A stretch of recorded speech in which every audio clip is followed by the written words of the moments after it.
नमस्कार दोस्तों, मैं आपका प्यारा दोस्त। आज मैं आपको एक नई और मजेदार मोटिवेशनल स्टोरी सुनाने जा रहा हूं, जिसको सुनकर आपको बहुत कुछ सीखने को मिलेगा। तो चलिए शुरू करते हैं।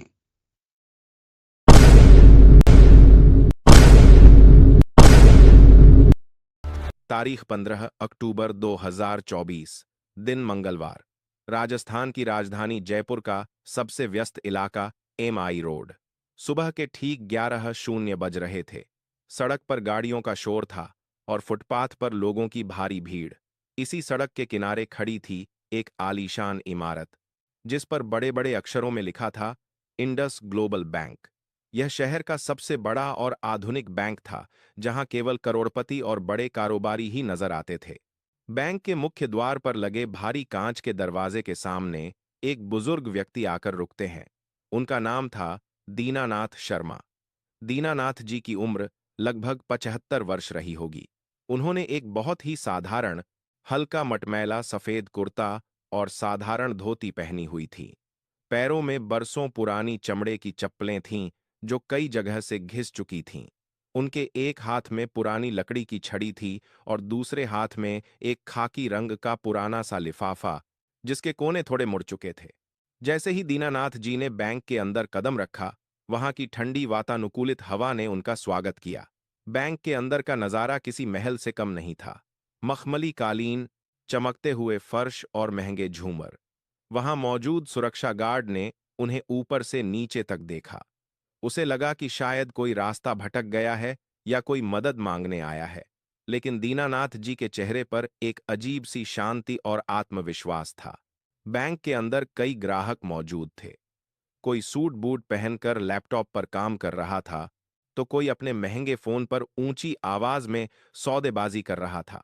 दीनानाथ जी धीरे धीरे चलते हुए पूछताछ काउंटर की तरफ बढ़े। वहां एक महिला कर्मचारी बैठी थी, जिसका नाम था कविता। कविता अपने कंप्यूटर पर बहुत तेजी से काम कर रही थी और बीच बीच में अपने फोन पर संदेश देख रही थी। दीनानाथ जी ने काउंटर के पास पहुंचकर बड़े ही आदर के साथ कहा, बेटी, नमस्ते। जरा इसे देख लीजिए। मेरे खाते में कुछ समस्या आ रही है। लगता है मेरा लेन देन रुक गया है। कविता ने अपना सिर ऊपर उठाया और दीनानाथ जी के साधारण पहनावे को देखकर उसके माथे पर बल पड़ गए। उसने बिना किसी आदर के रूखे स्वर में कहा, बाबा, आप शायद किसी गलत जगह आ गए हैं। यह इंडस ग्लोबल बैंक की मुख्य शाखा है। यहाँ खाता खोलने के लिए भी न्यूनतम 5 लाख रुपये की जरूरत होती है। आप अपना लिफाफा लेकर किसी सरकारी बैंक में जाइए, वहां आपकी मदद हो जाएगी। दीनानाथ जी ने नम्रता से मुस्कुराते हुए कहा, बेटी, मुझे पता है यह कौन सा बैंक है। मेरा खाता इसी बैंक में है और बहुत पुराना है। तुम बस एक बार यह लिफाफा खोलकर इसमें लिखी जानकारी जांच लो। कविता को यह बात सुनकर थोड़ा गुस्सा आ गया। उसने सोचा कि यह बुजुर्ग उसका कीमती समय खराब कर रहा है। उसने झटके से वह लिफाफा लिया और बिना खोले ही अपनी मेज के एक कोने में पटक दिया। उसने कहा, अभी बहुत काम है। आप वहां कोने में जो कुर्सियां लगी हैं, वहां जाकर बैठ जाइए। जब मुझे फुर्सत मिलेगी तब देखूंगी। और हां, अगर आपका खाता यहां नहीं निकला तो आपको तुरंत बाहर जाना होगा। दीनानाथ जी बिना कुछ कहे मुड़े और वेटिंग एरिया की तरफ चल दिए। वहां बैठने के लिए बहुत आरामदायक सोफे लगे थे, लेकिन वहां बैठे अन्य अमीर ग्राहक दीनानाथ जी को देखकर अपनी नाक सिकोड़ने लगे। एक व्यक्ति जो महंगा इत्र लगाए हुए था, वह दीनानाथ जी के पास बैठने से कतराते हुए दूसरी तरफ खिसक गया। वह अपने दोस्त से फुसफुसाते हुए कह रहा था, पता नहीं आजकल बैंक वाले ऐसे लोगों को अंदर क्यों आने देते हैं। इससे बैंक का स्तर गिरता है। दीनानाथ जी ने यह सब सुना, लेकिन उन्होंने कोई प्रतिक्रिया नहीं दी। वह चुपचाप एक कोने की कुर्सी पर बैठ गए और अपनी छड़ी को सहलाने लगे। करीब 1 घंटा बीत गया। बैंक में लोगों का आना जाना जारी था। कविता ने कई नए ग्राहकों की फाइलें निपटा दीं, लेकिन उसने दीनानाथ जी के लिफाफे की ओर मुड़कर भी नहीं देखा। तभी दीनानाथ जी दोबारा उठे और कविता के पास जाकर बोले, बेटी, क्या अब तुम इसे देख सकती हो? या फिर अगर तुम व्यस्त हो तो मुझे मैनेजर साहब से मिलवा दो। मुझे उनसे कुछ निजी काम भी है। कविता ने अब अपना आपा खो दिया। उसने जोर से कहा, बाबा, आपको समझ नहीं आता? मैनेजर साहब शहर के बड़े कारोबारियों के साथ मीटिंग कर रहे हैं। उनके पास आपके जैसे लोगों के लिए वक्त नहीं है। आप जाकर बैठिए, तभी बैंक के मैनेजर राजेश अपने केबिन से बाहर निकले।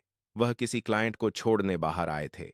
राजेश ने जब देखा कि एक बुजुर्ग व्यक्ति काउंटर पर बहस कर रहा है, तो वह वहां पहुंचा। राजेश बहुत ही घमंडी स्वभाव का व्यक्ति था। उसने दीनानाथ जी को देखा और फिर कविता से पूछा, कविता, क्या मामला है? यह शोर क्यों हो रहा है? कविता ने कहा, सर, यह बाबा कब से परेशान कर रहे हैं। कह रहे हैं कि इनका खाता इसी बैंक में है और अब आपसे मिलने की जिद कर रहे हैं। राजेश ने दीनानाथ जी को एक तिरस्कार भरी नजर से देखा और हंसते हुए बोला, बाबा, देखिए, इस बैंक के मैनेजर के कमरे में दाखिल होने के लिए भी एक स्तर चाहिए होता है। आप जिस तरह के कपड़े पहने हैं, उससे तो लगता है कि आपके पास बैंक आने का बस किराया भी मुश्किल से होगा। हमारे पास बहुत काम है, आप कृपया यहां से चले जाइए। हमारे पास फालतू लोगों के लिए समय नहीं है। दीनानाथ जी ने शांति से कहा, बेटा, इंसान को उसके कपड़ों से नहीं, उसके कर्मों और उसकी पहचान से जानना चाहिए। मैं बस इतना चाहता हूं कि तुम एक बार मेरा रिकॉर्ड देख लो। राजेश ने उपहास करते हुए कहा, मुझे सालों का अनुभव है बाबा। मैं चेहरा देखकर बता देता हूं कि किसके पास कितना पैसा है। आपकी शक्ल पर गरीबी लिखी है। अब बहस मत कीजिए और बाहर निकलिए।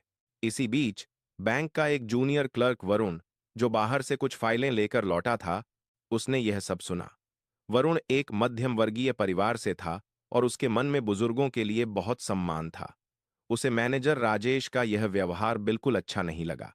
जब दीनानाथ जी वापस अपनी कुर्सी पर बैठने जा रहे थे, वरुण उनके पास गया।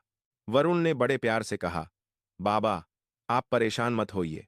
आप मुझे अपना लिफाफा दीजिए, मैं चेक करता हूं कि क्या दिक्कत है।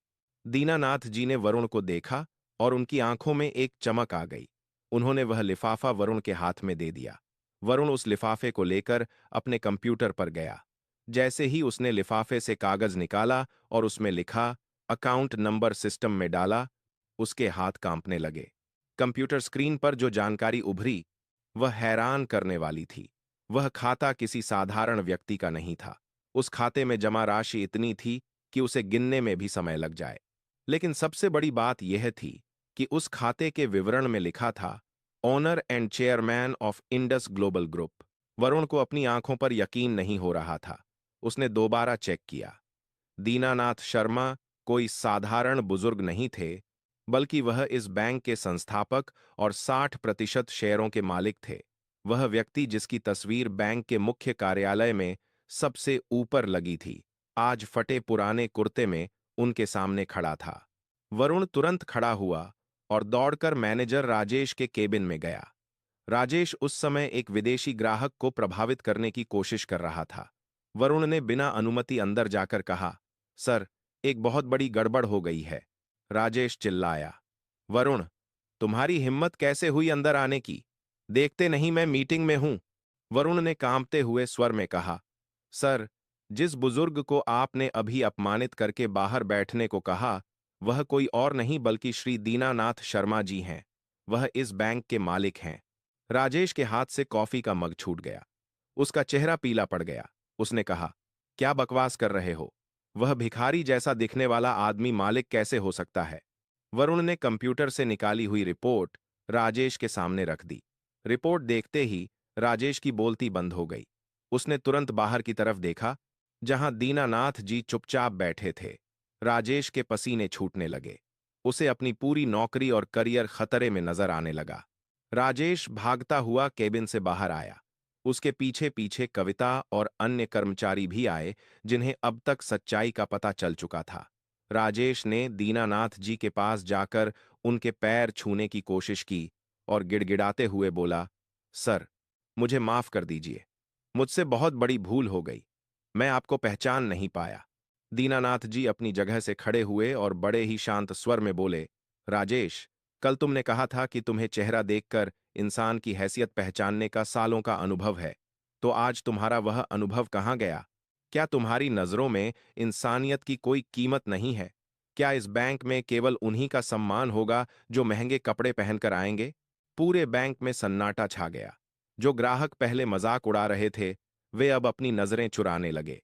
दीनानाथ जी ने आगे कहा, मैंने इस बैंक की स्थापना यह सोचकर की थी कि यहाँ हर आम और खास व्यक्ति को समान सम्मान मिलेगा, लेकिन आज तुमने और कविता ने साबित कर दिया कि तुम लोग इस बैंक की विचारधारा के लायक नहीं हो। तभी दीनानाथ जी के साथ आए एक व्यक्ति, जो वास्तव में उनका कानूनी सलाहकार था और साधारण कपड़ों में पीछे से दाखिल हुआ था, उसने एक बड़ा ब्रीफ केस खोला। उसने कुछ दस्तावेज निकाले और दीनानाथ जी को दिए। दीनानाथ जी ने वरुण को अपने पास बुलाया और कहा, वरुण, आज जब सब मेरा अपमान कर रहे थे, तब केवल तुम ही थे जिसने अपनी जिम्मेदारी और इंसानियत निभाई। तुम्हारी ईमानदारी और अच्छे व्यवहार के लिए मैं तुम्हें आज इसी वक्त इस शाखा का नया मैनेजर नियुक्त करता हूं। यह सुनकर वरुण की आंखों में आंसू आ गए।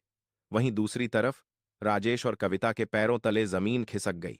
दीनानाथ जी ने राजेश की तरफ देखते हुए कहा, राजेश, तुम्हारी सजा यह है कि तुम्हें मैनेजर के पद से हटाया जाता है। तुम्हें अब फील्ड में जाकर गांव-गांव घूमकर उन किसानों की मदद करनी होगी जिन्हें तुम जैसे लोग बैंक के अंदर घुसने तक नहीं देते। अगर तुमने वहां अच्छा काम किया, तभी तुम्हारी नौकरी बचेगी। दीनानाथ जी ने कविता से कहा, बेटी, तुम भी याद रखना कि किसी के कपड़े उसकी पहचान नहीं होते। आज मैं तुम्हें चेतावनी देकर छोड़ रहा हूं, लेकिन अगर दोबारा ऐसा व्यवहार किसी भी ग्राहक के साथ हुआ, तो तुम इस बैंक में कभी नजर नहीं आओगी। दीनानाथ जी ने बैंक के सभी कर्मचारियों को संबोधित करते हुए एक बहुत बड़ी बात कही। उन्होंने कहा, याद रखिए, यह पैसा, यह आलीशान इमारत और यह कुर्सियां सब अस्थाई हैं। अगर कुछ स्थायी है, तो वह है आपका व्यवहार। एक बैंक केवल रुपयों से नहीं चलता, बल्कि अपने ग्राहकों के भरोसे और उनके सम्मान से चलता है। इसके बाद दीनानाथ जी ने वरुण को निर्देश दिए कि बैंक की नीतियों में कुछ बदलाव किए जाएं, ताकि किसी भी बुजुर्ग या साधारण व्यक्ति को यहां आने पर गर्व महसूस हो, न कि शर्मिंदगी। दीनानाथ जी वहां से जाने के लिए मुड़े। बैंक के बाहर खड़ी एक साधारण सी टैक्सी में वह जाकर बैठ गए। जाते जाते उन्होंने वरुण से कहा, वरुण, मुझे उम्मीद है कि तुम इस बैंक को केवल लाभ कमाने की मशीन नहीं, बल्कि सेवा का केंद्र बनाओगे। उस दिन के बाद इंडस ग्लोबल बैंक की उस शाखा का माहौल पूरी तरह बदल गया। अब वहां कोई भी कर्मचारी किसी ग्राहक को उसके कपड़ों से नहीं आंकता था। वरुण ने एक नया नियम बनाया कि हर बुजुर्ग ग्राहक को पहले पानी पिलाया जाएगा और उनकी समस्या का समाधान प्राथमिकता पर होगा। राजेश को अब तपती धूप में गांव की धूल भरी सड़कों पर काम करना पड़ रहा था। उसे अब समझ आ रहा था कि एक साधारण आदमी का जीवन कितना कठिन होता है और सम्मान की कीमत क्या होती है। कविता ने भी अपने व्यवहार में बहुत सुधार कर लिया था। दीनानाथ जी का यह सबक केवल उस बैंक के लिए नहीं, बल्कि पूरे समाज के लिए एक बड़ा उदाहरण बन गया। उनकी यह कहानी जयपुर के कोने कोने में फैल गई। लोग कहने लगे कि मालिक हो तो ऐसा, जो जमीन से जुड़ा हो और अपने कर्मचारियों को सही रास्ता दिखाना जानता हो। आज भी जब कोई उस बैंक में जाता है, तो उसे वहां की दीवार पर एक बड़ा सा बोर्ड दिखता है, जिस पर सुनहरे अक्षरों में लिखा है, यहाँ इंसान की पहचान उसके कपड़ों से नहीं, बल्कि उसकी जरूरत और उसके सम्मान से होती है। दीनानाथ शर्मा जी ने साबित कर दिया कि सादगी में ही सबसे बड़ी शक्ति होती है। उन्होंने अपनी दौलत का अहंकार करने के बजाय उसे दूसरों को सिखाने का जरिया बनाया। इस कहानी से हमें यही शिक्षा मिलती है कि हमें कभी भी किसी के बाहरी स्वरूप को देखकर उसके बारे में कोई राय नहीं बनानी चाहिए। वक्त बदलते देर नहीं लगती, और कभी-कभी जिसे हम साधारण समझकर ठुकरा देते हैं, वही हमारे भविष्य का फैसला करने वाला निकलता है। दीनानाथ जी और वरुण के इस किस्से ने हजारों लोगों के दिल जीत लिए। वरुण आज एक सफल मैनेजर है और दीनानाथ जी के मार्गदर्शन में वह बैंक की कई नई शाखाएं खोल रहा है, जहां गरीब और अमीर के बीच की दीवार को पूरी तरह खत्म कर दिया गया है। दीनानाथ जी के बारे में आपकी क्या राय है? क्या आपको लगता है कि उन्होंने राजेश और कविता को जो सजा दी वह सही थी? और वरुण जैसे ईमानदार कर्मचारी के लिए आपकी क्या सोच है? अपनी प्रतिक्रिया जरूर दें, ताकि हम समाज में इस तरह के सकारात्मक बदलावों को और बढ़ावा दे सकें। यह कहानी हमें जीवन के हर मोड़ पर याद दिलाती रहेगी कि विनम्रता ही सबसे बड़ा आभूषण है। हमें हमेशा याद रखना चाहिए कि पद और पैसा तो आता जाता रहता है, लेकिन हमारा व्यवहार ही हमारी असली विरासत होती है। दीनानाथ शर्मा जी आज भी कभी-कभी बिना बताए किसी भी शाखा में साधारण कपड़ों में पहुंच जाते हैं, यह देखने के लिए कि क्या उनके बैंक की नीति का पालन हो रहा है या नहीं, अब वहां का हर कर्मचारी हमेशा सतर्क और विनम्र रहता है। इस कहानी का अंत सुखद रहा, लेकिन यह हमें एक गंभीर संदेश दे गया। समाज में बदलाव तभी आता है जब हम खुद को बदलते हैं। जय हिंद, जय भारत।